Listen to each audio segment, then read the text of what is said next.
You know, I like those people. I like being surrounded by those people who tell you what you need to hear to get better, because they truly want you to be better and they truly want the best for you. As someone who always tells you what you want to hear does not want the best for you.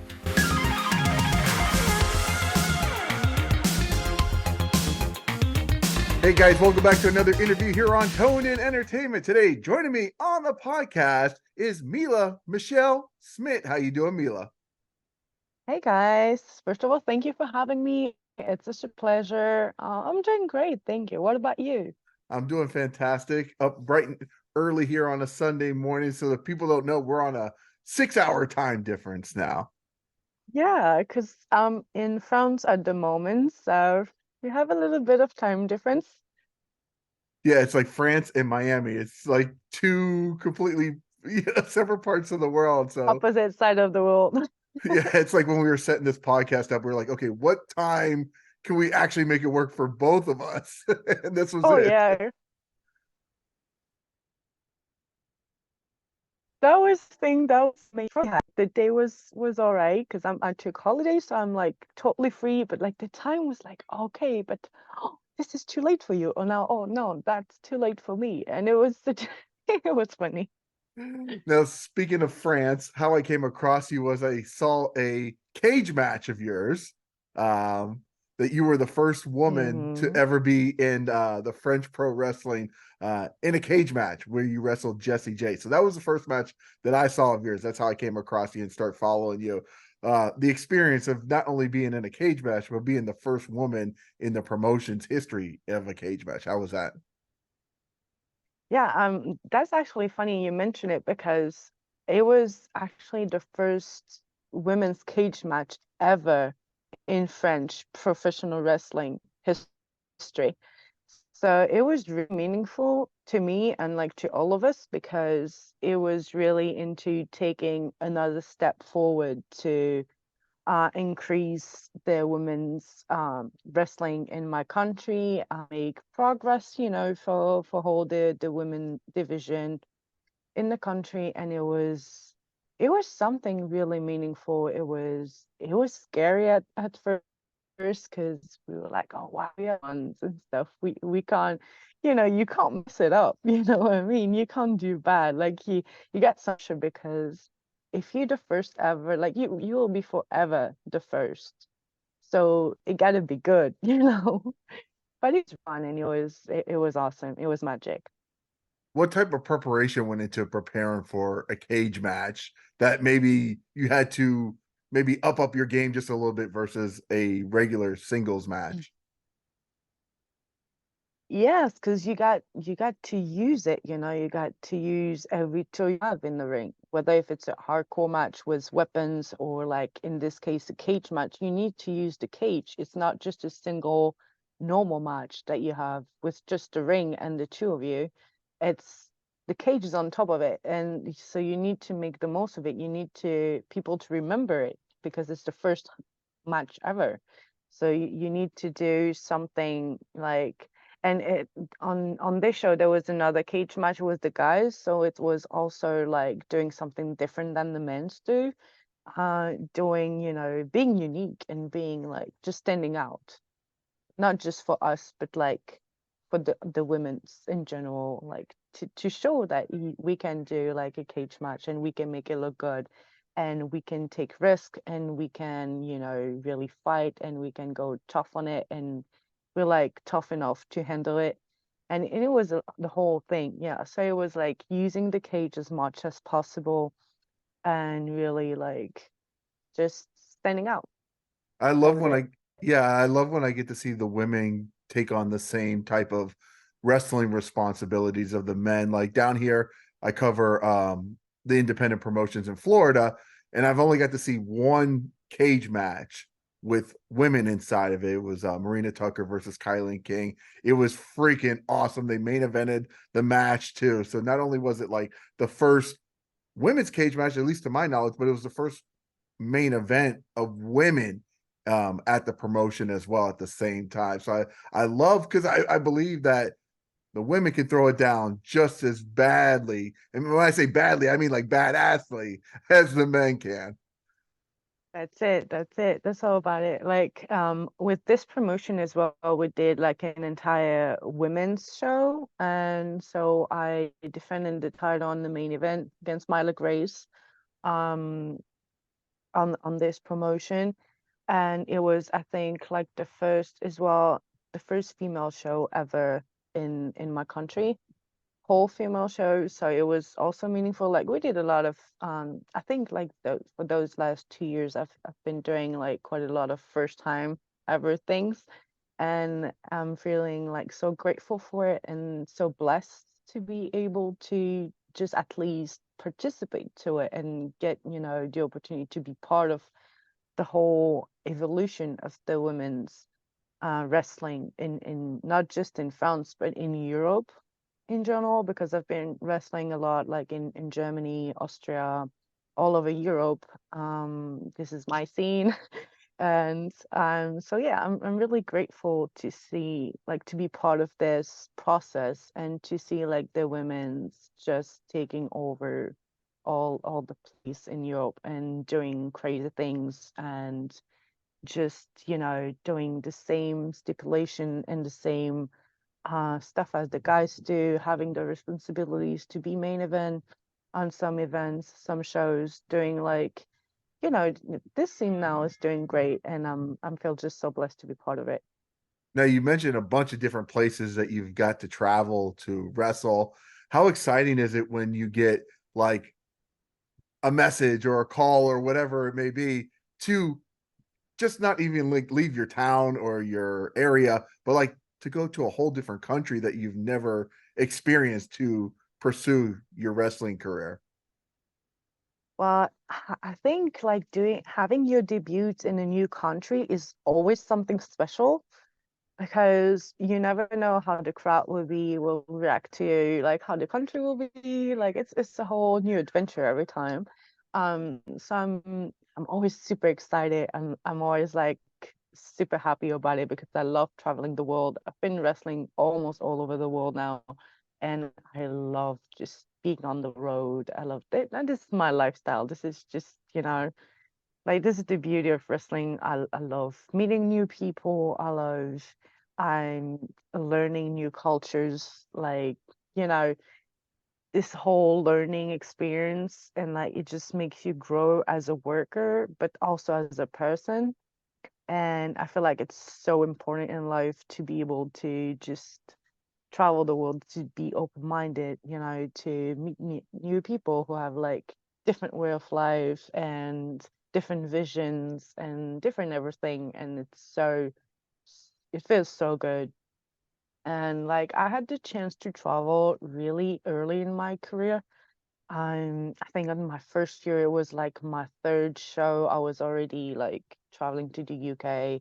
And then, like after the WWE tryout, I've been all over the place, Pakistan, Japan and stuff, traveling all over Europe. So it went like things went really fast for me in my career, um, which is a blessing and a curse at the same time because when you're a rookie, um, you make mistakes, it takes years to get experience and to be on top of your game. So, like, and people in tend to judge you as if you were a veteran already, or like because you're traveling. If you travel a lot and stuff, you're all over the place. So people are like, oh wow, like she has experience. She goes there, there, and there, and they forget like how long you've been in the business. And so they'll tend to judge you as if you were like 10 years already in the business, even if you're already two. So I had a little bit of that when I started traveling and when I started like, making a name for myself and stuff. But at the end of the day, it's also a blessing because it has like you need to kick yourself in the butt and to just level up really fast. You need to learn quickly, you need to get good quickly. You can't really fail. So it has a lot of pressure, but at the same time, if you can master it, you can just like explode and it goes for me, it went pretty fast on that. So traveling and all the stuff. So I'm really grateful for it. At the end of the day, it always like, it's always an amazing experience. That's the thing about wrestling fans. We can be very demanding of the wrestlers, and we don't. And Not just the fans though. not okay. Yeah, that is true. That is true. But I know a lot of fans are very like, they expect, if they see a mistake or a mess up, it doesn't matter essentially if it's your second match or 5 years into the business. They tend to let you know. Yes, I mean that's why I say it's a curse and a blessing at the same time, because I'm always like looking forward to have feedbacks and to level up and to just keep on growing and learning and be better every time I step in the ring. So I learn like with the time when you get, because you when you're young, like I start professional wrestling, like I was maybe 18 or something when I start like my first show. So now I'm 25. So there's like a lot of things that by growing as a person, you just take them a different way. You take it less personal, or you take what you can, if you can do something good about it. So you just take the constructive part. And when you tend to be a teen, to be younger, like you tend to take everything personal, or to take it, criticism like as um maybe something that it affects you. It affects you as a person more, that when you grow in life and you realize, okay, that's just what he thinks about my match, about me as a worker. Let's see what I can take from it just to grow and see what works for me. And now that's what I do. I just take everything that I think is constructive for my career and for my own growth, and then I just leave the rest aside. I love the fact that at the age of 25, you've learned to, take stuff, as constructive. Where I see a lot of people in their 40s and 50s that still don't know how to take constructive criticism and still go onto social media and just take everything as a personal jab versus like, people trying to help them grow. So I'm glad that even at 25, you've learned to, take it all in, soak it all in, and use that knowledge to make yourself better in all forms of wrestling. Yeah, I mean, when I first started, like in Europe, I don't know how it is exactly in America, because I only been on tour once and for 1 month. It was amazing, but this obviously the history and the scene is different and the way business works is different. So there's some similarities everywhere in the world, but like deeply the business just works a different way everywhere. Where you're on another continent or another country, things are different. You need to adapt. And that's the good thing about traveling as well. So the more you travel, the more you adaptable to any type of situations. And I remember when I first started in my career in Europe, there was European veteran Kenzo Richards. We had like good conversations. He kind of like gave me feedbacks and stuff. It was really, really cool. And he said to me when I first started, that's what you need to do. You need to shut up, you need to listen, and you need to ask for advices. That's all you need to do as a rookie. And at the end of the day, it might seem tough to hear or like rough, especially nowadays, because as soon as you say something now, it's like, oh my God. But it's just old school. And for me, sometimes, not about everything, but sometimes old school is the best school. And in Europe, that's the way we are trained as well. And that's the way veterans want us to keep on learning and to keep on having in mind this old school mindset. That I have it from Olympic wrestling, because Olympic wrestling is really tough, and it's like it works this way, it doesn't work the other way. So you got to follow the rules. So I was okay with this when I first started, and so I wasn't shocked really when you said that to me, and I was like, it makes sense to me. It makes sense, because like you're a rookie, you got everything to learn. And then what I see nowadays on the scene is like some people only have like 3 or 4 matches, and they already tend to know better than veterans who are there for like 15, 20 years. Whereas, or they take feedbacks personally and they get offended. And the only thing I can give them as advice, like, just take it. Like even if it seems rough to you here because you're not used to people talking to you a certain way. I'm not saying you need to accept everything. Not everything is acceptable. But when you see like it's the feedback that comes with advices and constructive stuff, just take the feedback, just keep it quiet and be like, okay, this is for me to learn. So I just keep it quiet and I will just, take whatever I need to take to keep on training and work on it and be better. Now you said you did one tour in America. Where was that at? So I was based in Virginia for months and I wrestled like all over maybe like the East Coast, I would say. So I wrestled in Maryland, I wrestled in New Jersey, I wrestled in North Carolina. I wrestled for a whole bunch of promotions, like for example, Bellator division. You know, I wrestled. There was amazing show, amazing females division, amazing. Everything was incredible. I wrestled for CZW. I've been on training at MCW. Okay. I've been, training all around and I've been like working in different female promotions or like every promotion. I've been working for journaling as well. I've been working for like a lot of promotion like on this area. It Okay. was cool. It was really cool.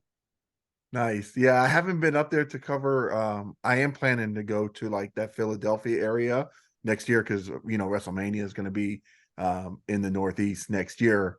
So I'm hoping to grab a little, soaking a little knowledge while I'm up there for that weekend next year.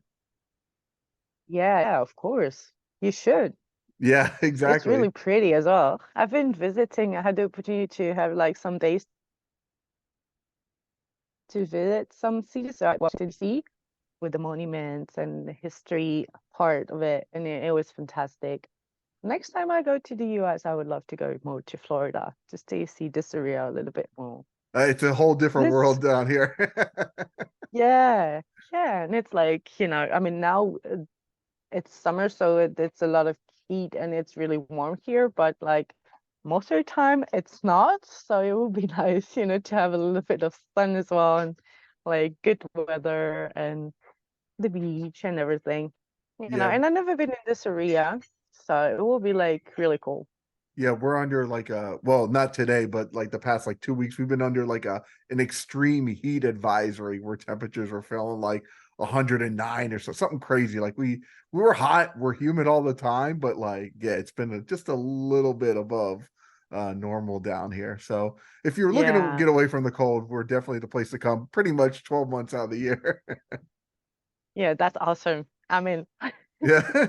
No, you said you did a WWE tryout as well a couple years ago. What went through your mind when you walked in that day to, it's the big leagues, it's the big dog, right? The WWE. So to go in and try out for the WWE, what went through your mind going into it, and what do you think you got out of that experience? um, honestly, all my experiences with WWE has been just incredible and it has been like also a turning point in my career, not just because of exposure or image or anything, but because of the feedbacks and advice that I received from the coaches team and the entire like office and everything.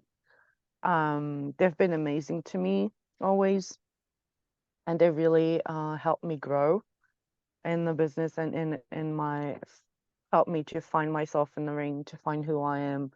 Uh, gave me give me directions about what I need to change or to work on to be better.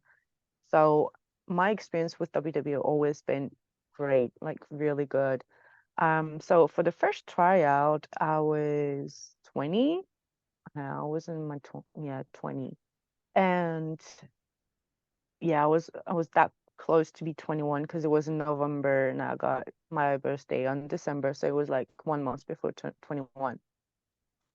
I just came back from an ACL surgery, so I was like 1 year out before, and I just sent the email to WWE because I knew they had like a tryout, and but I really wasn't convinced about anything. Like I didn't think they would call me because I was like, okay, I'm already 20, I already been like 1 year out because of surgery and stuff.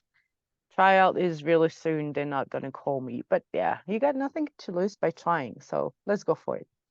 So I sent that email, and obviously I didn't have a lot of matches. I think I had like 10 matches before having my first WWE tryout. But obviously I've been 12 years in Olympic wrestling before, and I've been like doing titles and stuff like this. I had like a good career and Olympic wrestling. I didn't go to like games or stuff like that, but I was decent and pretty good at what I was doing.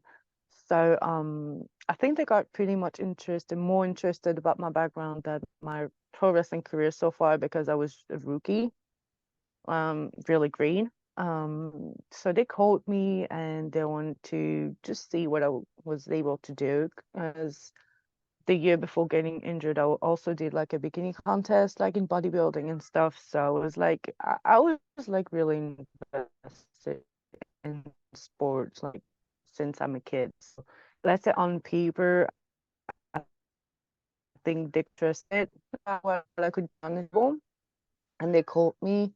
It was a 3-day tryout. Everything went super well. They really liked what I did. Like I got good feedbacks and really good stuff. Um, Um, Unfortunately, because of my previous injury, like I wasn't recovered 100%. So just didn't keep on having me. Like they didn't sign me at that point because let's be honest, I was not ready. Like physically, I need to get better. In the ring, I needed to get better because I was a rookie. And it was at the end of the day, sometimes a no is blessing. It was like they gave me a lot of feedbacks and a lot of good stuff like to work on. They gave me guidance and directions, and then they sent me back on the indie. And I wouldn't have traveled all over the world, without that no and without that tryout, I guess, because they really helped me a lot. Same when then so after this I had like traveled the world. I did my thing. I improved on Indian stuff, and then COVID hit. And then right after COVID, for the students, they gave me a call back and then asked me to come for NXT UK on the training camp plus, TV tapings and stuff. And it was really scary because I was like, God, when I was wrestling every weekend, they didn't call me, and now I didn't. But yeah, let's go. Just make the most of it. And then so I went back for NXT UK. It was a blessing. It was awesome. They like what I did as well, like my work. I got good feedbacks. Got 2 TV tapings, like a promo segment and a match for TV against Lyra Valkyrie now, who's on NXT, and she's doing amazing. Like I wish her the best. And then so after this, like obviously I wasn't ready either because look, I didn't wrestle for a year and a half. Like there's a lot of automatism and a lot of stuff that you lose by not practicing. I needed like I was still on shape. I could maintain a good physical condition and a lot of stuff, but there's some things that I needed to work on. And so they gave me guidance, they gave me directions, and then me back to the indie. And I changed everything thanks to them on my character, on my in-ring, on my everything. And look, like it's been 2, 3 years, 3 years now, and I just exploded in Europe. That's been like, I think NXT UK and WWE as always has been like a plot twist in my career for the best. So yeah, let's see what the future brings. But I love this company. I was gonna say, getting told no, sometimes you could take it as like a real negative, but I love the fact that you've turned it into a positive? Because I love doing the same thing. Is like you get told no for something, then you're like, okay, instead of getting angry and frustrated and going on the keyboard and just raging about something, you take it in and you figure out, okay, how can I turn this little negative into a bigger positive for the future? And I love the fact that that's what you've done. And yeah, you've exploded now all over Europe now, which is fantastic. Yeah, like I just those are my beliefs. Not everybody has to believe the same. Everybody is different, but my beliefs are everything happens for a reason. And, like my mentor, Tom LaRufa, is a genius in the ring. He's an absolute superstar and is good at everything. And he's also a mentor in my life, where to the point that if I got something going on, he's like the first person I'm going to call, because I know that he's going to have the right words. Like he's going to tell me what I need to hear, not necessarily what I want to hear, but what I need to hear. And he's gonna, assure me, tell me, like find just the good words to make me feel okay again. Um, and he's really also really spiritual. So it always like comes, with this um sense of, there's a reason for everything. Just like go into yourself and ask yourself the good questions and look at it at a different angle, under like from a different perspective. This can leads to this, you need to work on this, and like you really make me grow in a way, because you make me think a different way, you make me see things a different way. And to like you really like help me a lot being positive on things even when negative things happen. And uh, whether if it's a bad match or something bad in my life happening, or like it always, you always find like the good words and stuff. And at the end of the day, when you think about it, it makes sense, like to say that, okay, that was a no. I was frustrated at first, like I'm a human being, of course. It's my dream job. So, and I was younger, as I said earlier, when you're young, you tend to react a different way because you're less mature. Let's be honest. And like at this point, he was the one telling me, "Hey, but you're not ready." And when I did my match on NXT UK, everybody was like, because they seen me on TV, they was like, "Oh my God, this match was so good. It was this and it was that," and everybody was super nice. But like, I didn't like my work because I knew that it was 1 year. It was me working after 1 year and a half not being in the ring, so it was not good. And he's the only person who told me, "Yeah, you're right. It's not good. You need to work. That's why you're not ready. You need to work. You need to get back to it." And I like that. I like those people. I like being surrounded by those people who tell you what you need to hear to get better, because they truly want you to be better and they truly want the best for you. Someone who always tells you what you want to hear does not want the best for you. That's so very true. So very true. Now, before your pro wrestling journey began, I did see I mean, and you've mentioned also already about you doing Olympic wrestling, and that you've also done, you dabbled into like bodybuilding for a little bit too. So what was the discipline? Let's start with the bodybuilding first stuff, because I find that I've had friends that have done the bodybuilding thing, and I know what the struggles were for them to go through as far as like eating and the diet and the workouts and everything like that. So, what were some of the struggles that maybe you faced during doing bodybuilding that you didn't think you might have faced along the way? Yeah, so it was a really tough time for me because so at this point I was still competing in Olympic wrestling. I was in sports university in to have my degree in personal training. So I had a lot of sports there. I was doing bodybuilding and I was starting professional wrestling. So I had like a lot of things going on. And that truly is the reason why I broke my knee. That's for sure. Because it was just too much.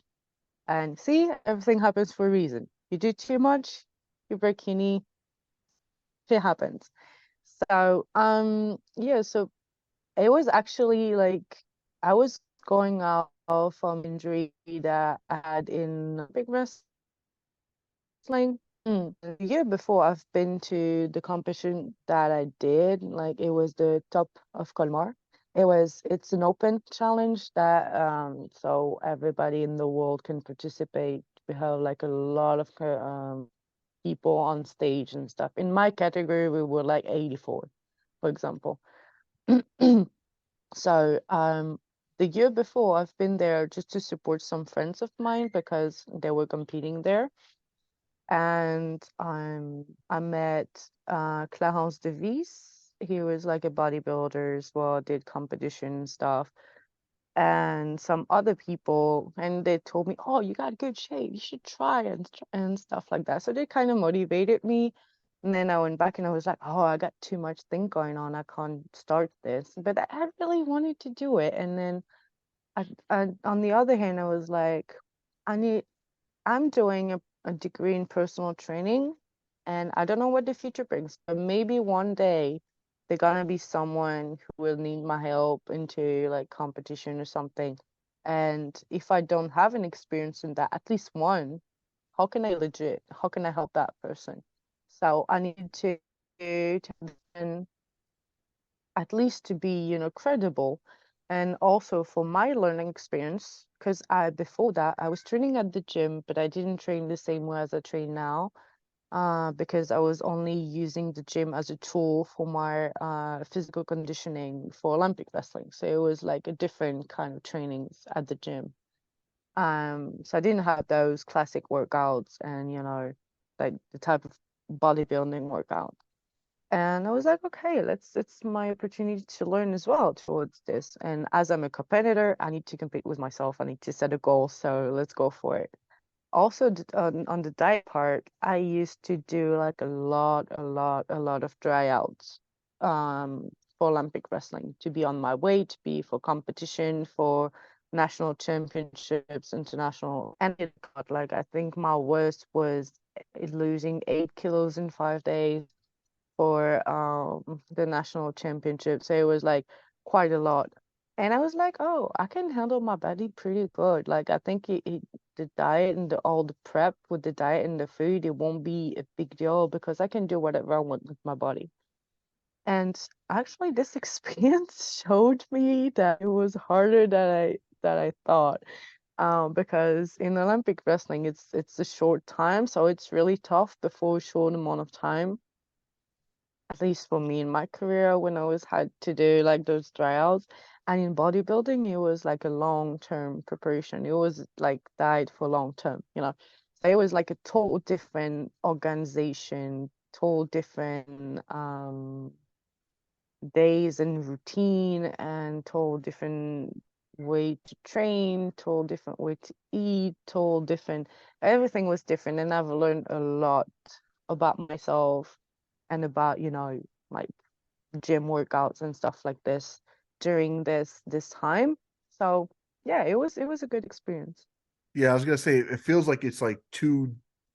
Well, it's similar. You gotta stay on the training and the diet and everything else like that. But at the same time, it seems like two complete opposites as far as like you know how you have to like prepare for these things. So I feel like it's got to be extremely difficult to balance something like that. Yeah, because it's two different worlds. You can't even compare really. And I remember the same week I had I think it was on a Thursday or on a Wednesday, I had the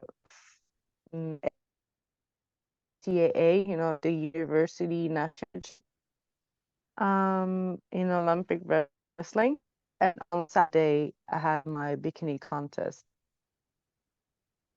in bodybuilding. So it was really tense because I fucked up my last week. Okay, let's be honest about this, because like I had to play with sodium and like salt and water for my bodybuilding contest on the last week. But then I had also to dry out for Olympic wrestling to be on my weight category. So I had to lose 2 kilos for the Thursday. and to be able to compete. But then, it just like because of the water, I had to cut the food and the water to go on the mat and train and lose my weight, because at this point it's just water that you lose to be on weight for the weight in, you know. And so I had to cut like those 2 kilos, and so I had to cut the food, I had to cut the water, and I just had to go train and train and train and sleep and train and sleep and train. And so because of this, after the weigh in, I was thirsty, I was hungry, so I ate a little bit.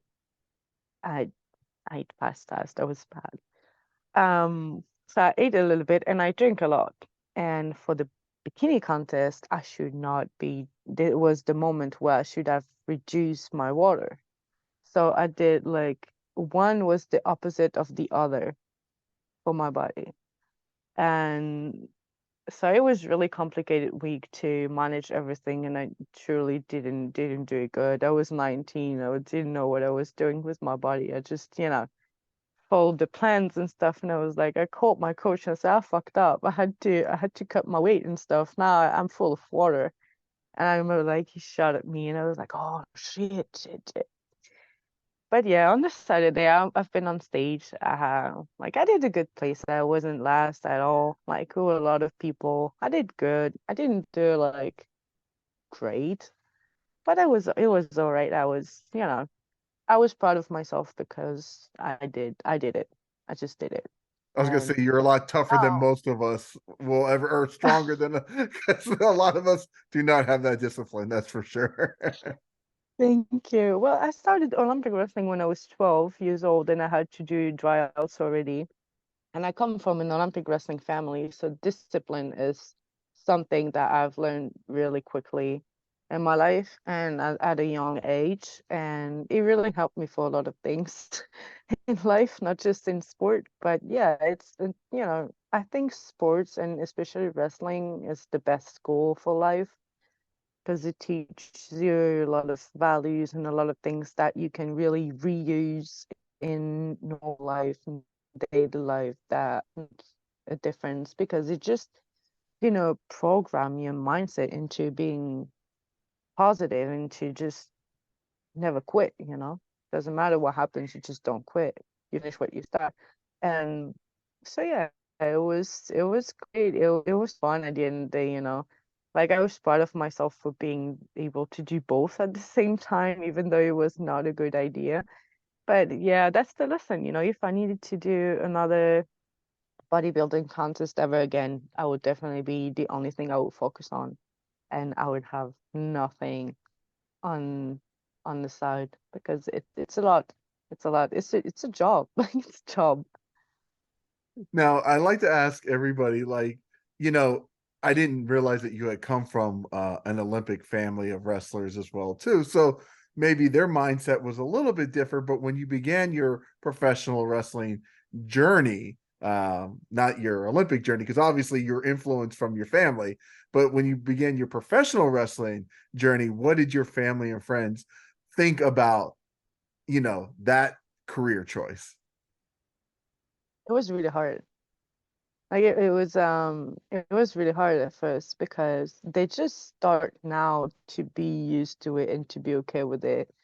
Um, because when I first started, I was still studying, I was still competing in Olympic wrestling, so I was good. So I was close to getting into the national team because of my roots and everything. So I left home when I was 15, go to an Olympic wrestling um school, like a PC, for example, like a performance athletes to prepare for like bigger competitions, nationals, international, Olympic, all the stuff. So I left home really early and I went there and I spent years there. I trained twice a day. I was like doing everything. And I was that close to being the national team when I turned back and said, hey, I'm starting pro wrestling and I'm quitting competition in Olympic wrestling. And I think the turning point was when I broke my knee because after that I was like, there's no way I'm I'm competing again because I want to have a career in pro wrestling and I don't want to get injured and lose time in my career because of something else. There's enough risk to get injured badly in the ring. I don't need to take others on the mat, even though I love is gonna be a part of me forever. I'm still on the mat. I'm still training sometimes, but I got to make a choice, you know. So, but yeah, it was really hard because, you know, we have a club in my family, in my city, my hometown now here since decades. So we prepare like a lot of good wrestlers made it to, you know, they compete into the team German championships every year because we are close to the border. So with the team, with my family, they all wrestle every weekend from September to December on the German team championships. So yeah, everybody is involved into wrestling, into Olympic wrestling, and they couldn't see, you know, there's this cliche of pro wrestling is not wrestling, especially from Olympic wrestlers. At first, it was like, this is not wrestling. Yeah, like, you're a wrestler, you don't do this, and you don't quit the national team to get just, you know, entertain people in the ring and doing something that is not wrestling. So it was really hard for them to get it at first. And then, you know, I'm kind of stubborn when I have an idea in my head, you know, you can't really take it away from me. So I was like, yeah, it is what it is, you know. I'm doing this since I'm 12 years old. They had years to hire me in the national team. They didn't do it. Now I'm moving on, you know, like that's it. I won't wait for them. Like I'm just moving on and I want to be a pro wrestler since I'm like 9 years old. But I didn't say it at all. Like my family when I was a kid, I just kept it secretly for me because I know for them it's just I guess it just felt so unrealistic because WWE is in America. You won't succeed because you're not from there, you know, you don't live there, you don't fit to their conditions. You're just a little French girl, like then you're not gonna make it, you know, it's just a dream and it's not realistic. Go get a job, you know. And so yeah, I had to prove them wrong over the years and I only start proving them wrong now that I made a name for myself in Europe and overseas because I've been traveling all over the world and stuff. So now they just start to get used to it. And now when I go back to my club in my hometown, they're like, you know, happy to see me, supportive, and they ask me about how things are going in wrestling and everything. But yeah, it's been a journey.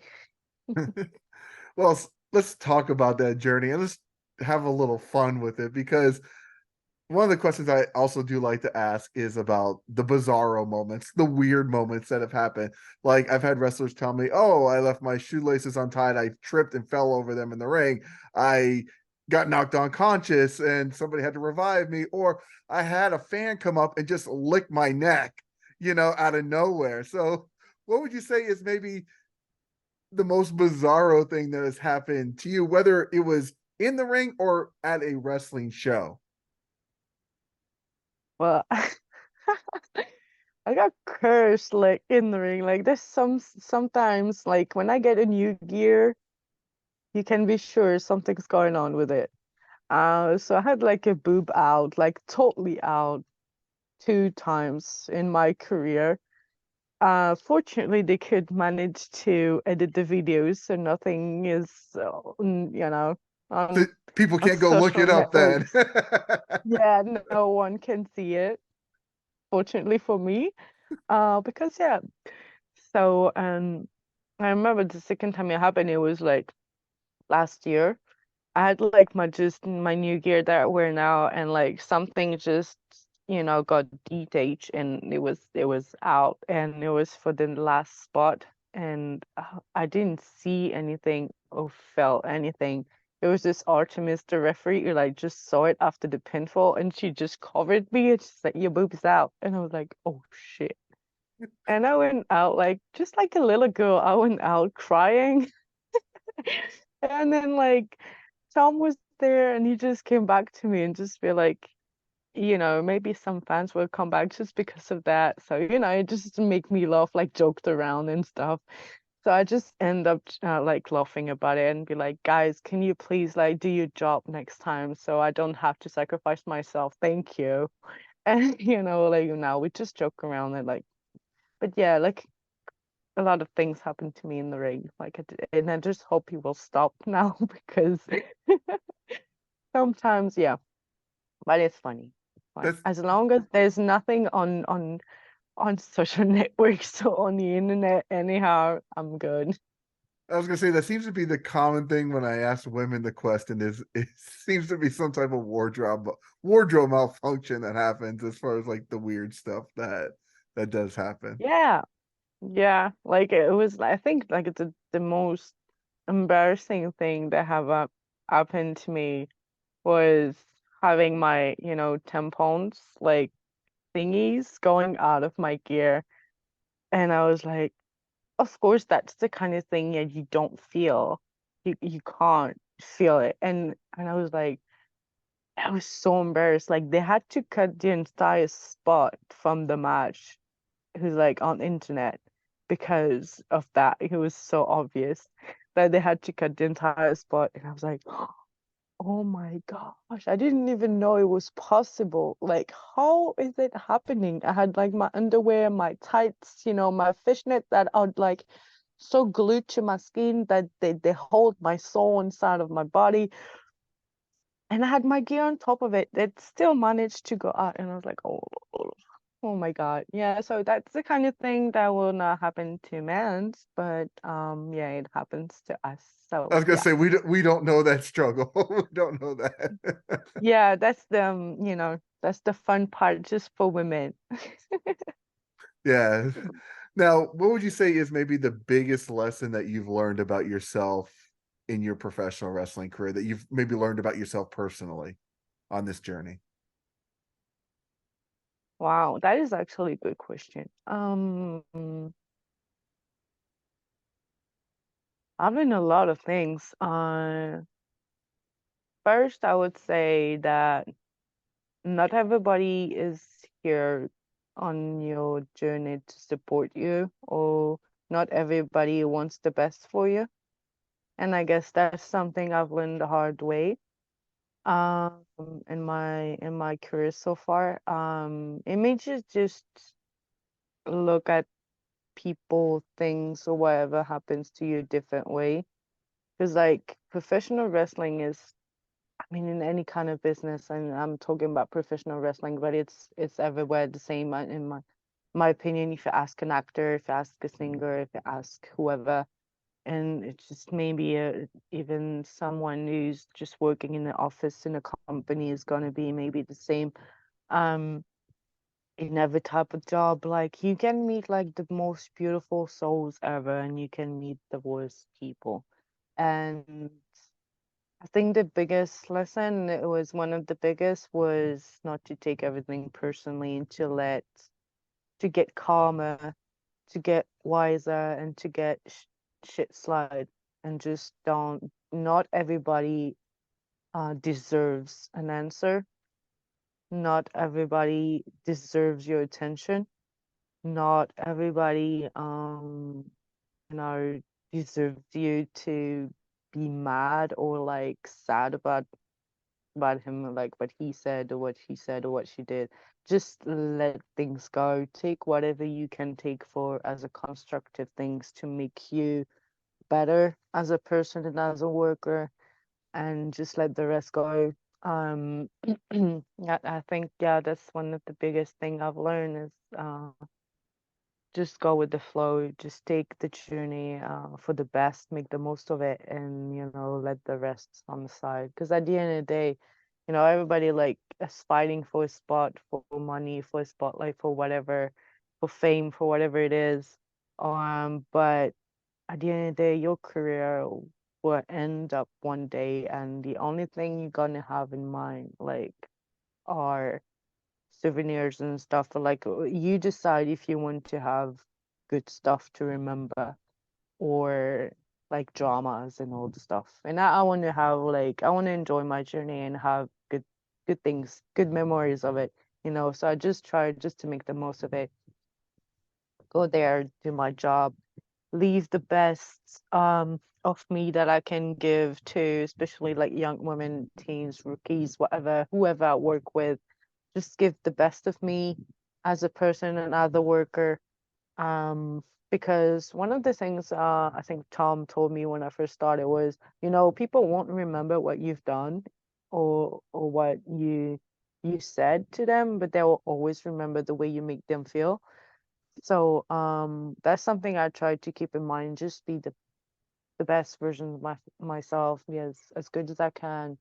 Give everybody a good vibe and everybody wants to work with me and be happy to work with me and be around me, do my job the best as I can, and then just leave like the way I came, you know. That's the best thing you can do. Don't get yourself involved into those dramas and all the stuff like on that you can see either on Twitter or on like socials or whatever. Just try to stay positive and, you know, like support what you love instead of bashing what you don't like.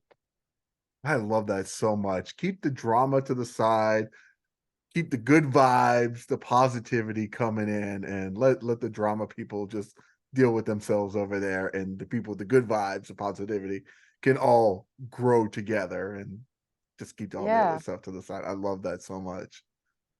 Yeah, I mean, life is all about growing together and be better and, you know, learning and stuff. So otherwise, why are you here? So, so like, it's just like being positive, enjoying your life. We know, like, we are in this life just once and then in this body just once. So embrace every second of it. Make sure your body and your mind is the best and healthiest place to stay. And, you know, like, just enjoy your journey and what you do. And we live such a crazy lifestyle, like with wrestling, especially like when I'm talking about workers, especially travel the world, we meet people, we see new places. We do things that a lot of people would never do, let's be honest. So why just focusing on like the dramas and stuff like this? Just enjoy it and just be blessed and grateful for what we do and what we have, because this is precious. So yeah, just keep the good vibe. Now, other than continuing to be a belt collector, what else is in the future for Mila Michelle Smidt? Wow, that's actually a good question. Let the universe decide, but as far as I'm concerned, if well, either I get a contract somewhere for a long time period and I can get a spot on TV and be on have a platform on TV to express myself every week or every month with one of the TV companies in the world or wish me to keep traveling the world and killing it everywhere and keep collecting belts everywhere. You are the belt collector. I am. Well, is there anything else we should know before I let you get on with your lovely Sunday afternoon over there in France? Well, anything else? Well, I'm gonna release some new merch on in the next days, maybe 5 days. Just stay tuned on social networks. You can follow me on Instagram and Twitter and TikTok. And yeah, just stay connected, follow my journey, and oh, just, you know, send people positive vibes. That's all we need. That's all we need. Well, that was perfect. Well, thank you, Mila, so much for taking an hour of your time here on a Sunday to do the Thank podcast you for here. having me. It was so much fun. Yeah, Thank you. definitely. So, guys, make sure you're following Mila.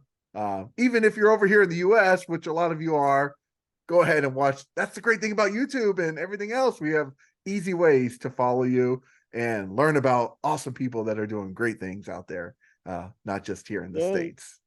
So, guys, if you like interviews like this with Mila Michelle Smidt, make sure you hit that red subscribe button so you can stay tuned in here to Toned In Entertainment for future videos. Subscribe to the channel.